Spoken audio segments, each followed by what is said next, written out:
बिस्मिल्लाहिर्रहमानिर्रहीम। अस्सलाम वालेकुम नाज़रीन कराम, मैं हूं मखदूम शहाबुद्दीन और आप देख रहे हैं मेरा फेसबुक और यूट्यूब चैनल। उम्मीद करता हूं आप सब लोग बखैर वाफियत होंगे और जहां भी होंगे अपने अहले खाना समेत खुश भी होंगे और महफूज भी। नाज़रीन कराम, इस वक्त फड्डा पड़ चुका है और नवाज शरीफ ने एस्टैब्लिशमेंट के खिलाफ ऐलान जंग कर दिया है। बहुत अरसे से नवाज शरीफ साहब खामोश बैठे थे, लेकिन अब जो नवाज शरीफ ने खामोशी तोड़ी है और नून लीग में से आवाज़ें उठना शुरू हो गई हैं कि नवाज शरीफ की वापसी में रोड़े अटकाए जा रहे हैं, नवाज शरीफ की वापसी के अंदर रुकावटें डाली जा रही हैं। इस सब के बाद अब नवाज शरीफ खुलकर सामने आए हैं और इस सब में चूंकि JUI के तर्जुमान और मौलाना फजलुर रहमान की जमात के एक सरकर्दा रहनुमा हाफिज अब्दुल्ला साहब ऑलरेडी कह चुके हैं कि जो हालात हैं अनकरीब चेयरमैन PTI वाला बयानिया नवाज शरीफ को अपनाना पड़ेगा। लेकिन नवाज शरीफ साहब जो हैं वो उससे बहुत पहले ही अब इस वक्त एक मर्तबा फिर एग्रेसिव मोड में आ चुके हैं।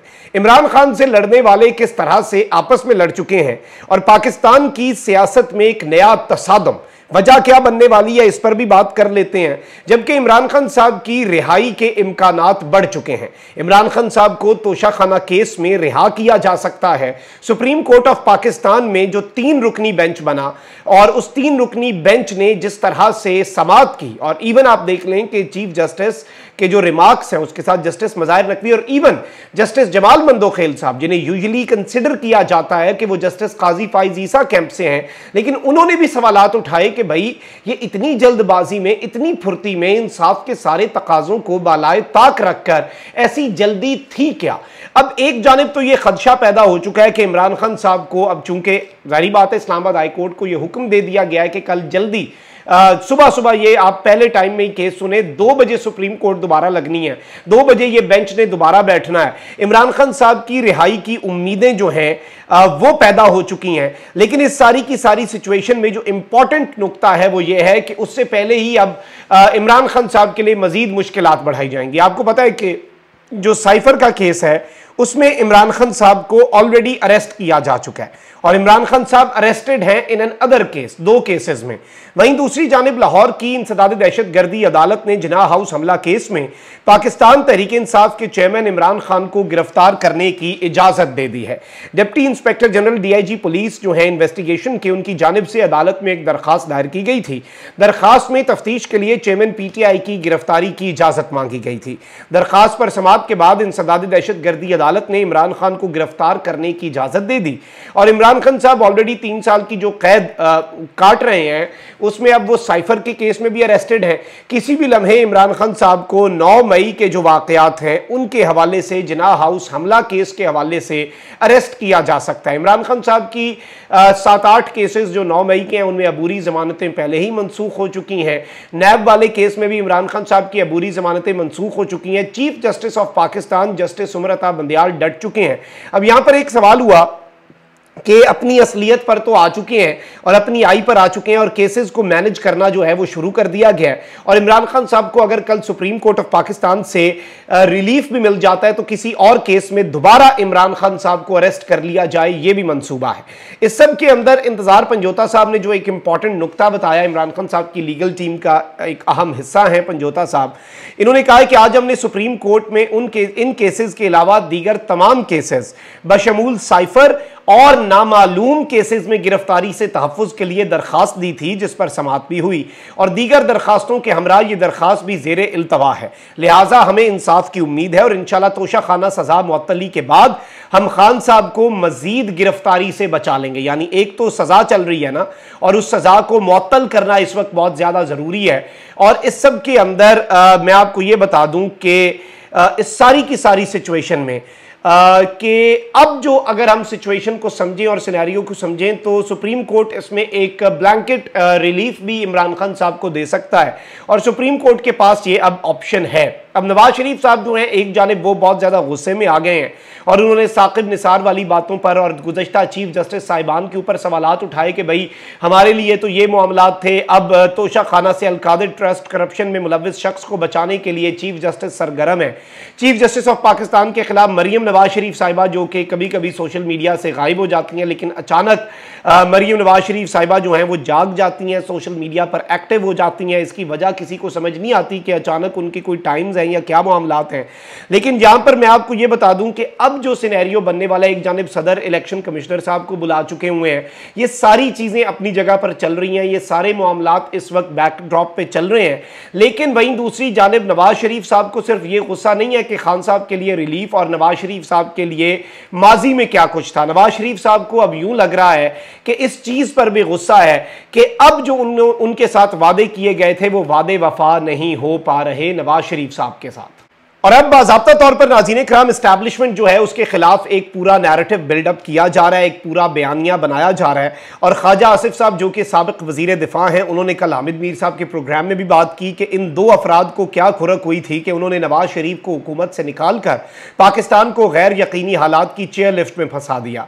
और ये खुरक का लफ्ज़ है कि उन्हें ऐसी क्या खारिश थी उन दो अफराद को कि उन्होंने नवाज शरीफ से हुकूमत लेकर पाकिस्तान को फंसा दिया मामलात में और एक नया प्रोजेक्ट शुरू कर दिया। जनरल बाजवा और जनरल फैज को कम से कम कौम से माफी तो मांगनी चाहिए कि उनका प्रोजेक्ट फेल हो गया। यानी अब फिर से बाजवा अंकल, जो कि बाजवा साहब बहुत अच्छे थे, मरियम नवाज के अंकल, लेकिन अब एक मरतबा फिर बाजवा साहब पर हमला आवर हो चुकी है नून लीग। और एस्टैब्लिशमेंट को एक बड़ा वाज़ेह पैगाम है कि we are not ready to forget and we are not ready to forgive. वैसे मैं जाती तौर पे समझता हूं कि वो पंजाबी का एक मुहावरा है कि एक करते डैन भी छड़ देंदी, कोई एक घर तो छोड़ देते हैं। बाजवा साहब का तुर्रा इम्तियाज ये है, बाजवा साहब की यूनिक अचीवमेंट ये है कि उन्होंने एक घर भी नहीं छोड़ा।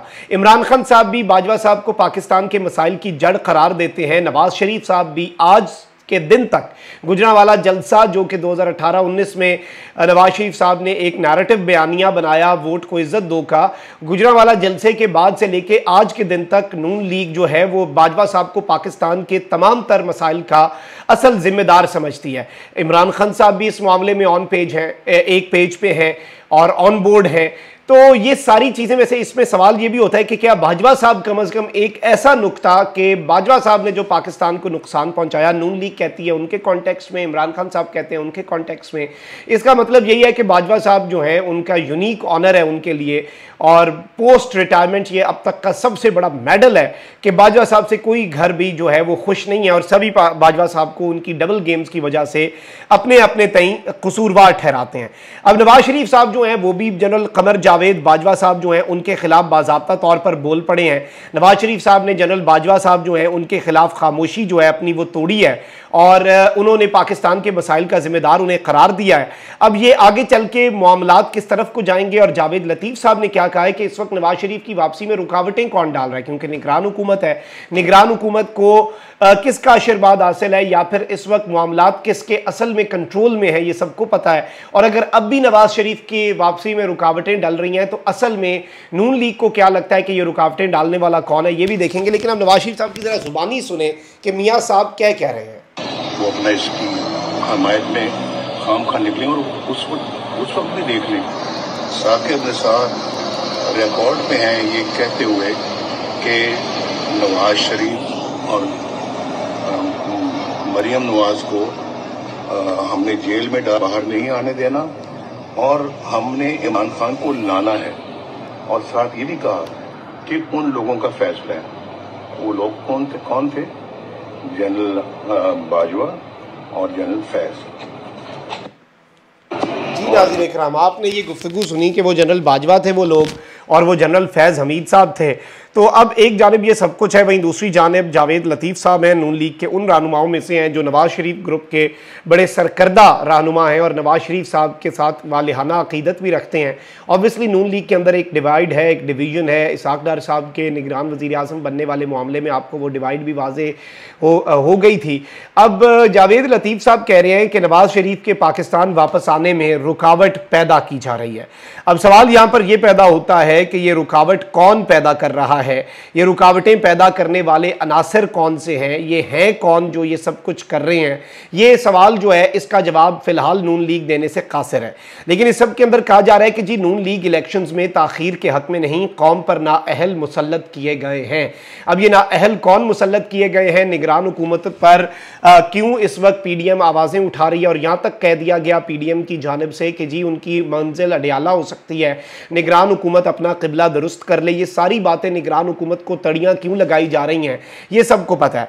अब नवाज शरीफ साहब जो हैं, उन्होंने जिस तरह से जनरल बाजवा और जनरल फैज़, स्पेशली जनरल फैज़ तो चलें हर दौर में एक कांस्टेंट रहे हैं नून लीग के लिए, बाजवा साहब को भी ये सबक मिल गया होगा कि बाजवा साहब को बीच में इस्तेमाल किया गया और उसके बाद उन दिनों में बाजवा साहब अच्छे हो गए, बाजवा साहब का नाम नहीं लिया जाता था, बाजवा साहब पर तनकीद नहीं की जाती थी। अब एक मरतबा फिर बाजवा साहब को हस्बे ज़रूरत रगड़े लगाए जा रहे हैं, बाजवा साहब को गंदा किया जा रहा है और ये एस्टैब्लिशमेंट को भी एक क्लियर मैसेज दिया जा रहा है कि we are not ready to forget and we are not ready to forgive. और नवाज शरीफ साहब जो है वो बड़ा क्लियर मैसेज दे रहे हैं। अनीक नाजी साहब सीनियर साफ़ी हैं, नवाज शरीफ साहब के करीब हैं और वो कह रहे हैं नवाज शरीफ साहब के इस आज के बयान को शेयर करते हुए कि वो याद दिला रहा है कि तमाम मुजरिम आज़ाद हैं। वो बता रहा है कि अब वो धोखा नहीं खाएगा। वो कहता है मिट्टी पाओ रवैया अब नहीं चल सकता। वो कहता है बहुत हो चुका तमाशा। वो कहता है कि अगर तुम्हारे पास कुछ ताकत बची है तो साबित करो, आइन और कानून की हुक्मरानी कायम करो, फिर अगली बात होगी, वरना खुद भुगतो। यानी नवाज शरीफ साहब अब कह रहे हैं कि याद करा रहे हैं कि मुजरिम आज़ाद हैं, चाहे वो फैज़ है या बाजवा है, और वो कह रहे हैं कि अब वो धोखा नहीं खाएंगे। वो कह रहे हैं कि अब मिट्टी पाओ का रवैया बर्दाश्त नहीं होगा, बहुत हो चुका, अगर कुछ ताकत बची है तो दिखाओ, साबित करो कि तुम्हारे पास ताकत है। और इन लोगों को अब ये बेसिकली मौजूदा एस्टैब्लिशमेंट के हवाले से ही एक मैसेज है और मौजूदा एस्टैब्लिशमेंट पर ही प्रेशर बिल्डअप किया जा रहा है, क्योंकि मौजूदा एस्टैब्लिशमेंट से जो उम्मीदें थी वो यूं लग रहा है कि इस वक्त मुकम्मल तौर पर पूरी नहीं हो रही।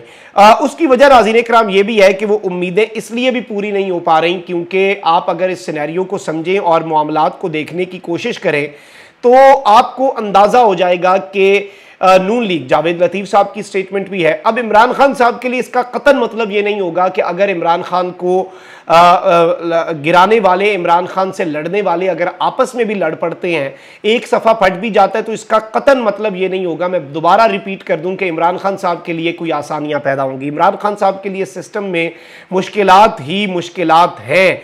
लेकिन यहां पर जो इंपॉर्टेंट चीज़ है नाज़रीन इकराम वो ये है कि इस सारी की सारी सिचुएशन में जो अहम नुक्ता है, जो नुक्ता समझने वाला है, जो नुक्ता गौर तलब है, जो नुक्ता जिसका इदराक बहुत ज़्यादा ज़रूरी है, वो नाज़रीन इकराम ये है कि इनकी आपस में लड़ाई इमरान खान साहब उसे बहुत क्लोजली मॉनिटर कर रहे होंगे और वो जिस तरह से इसे देख रहे होंगे, लेट्स सी ये ऊंट आखिर जाकर किस करवट बैठता है। लेकिन अभी तक इतना आपको कंफर्म किया जा सकता है इनके रवैयों से, इनकी बातों से, कि गेम पड़ चुकी है। अपना बहुत ख्याल रखें। अल्लाह निगहबान। पाकिस्तान जिंदाबाद।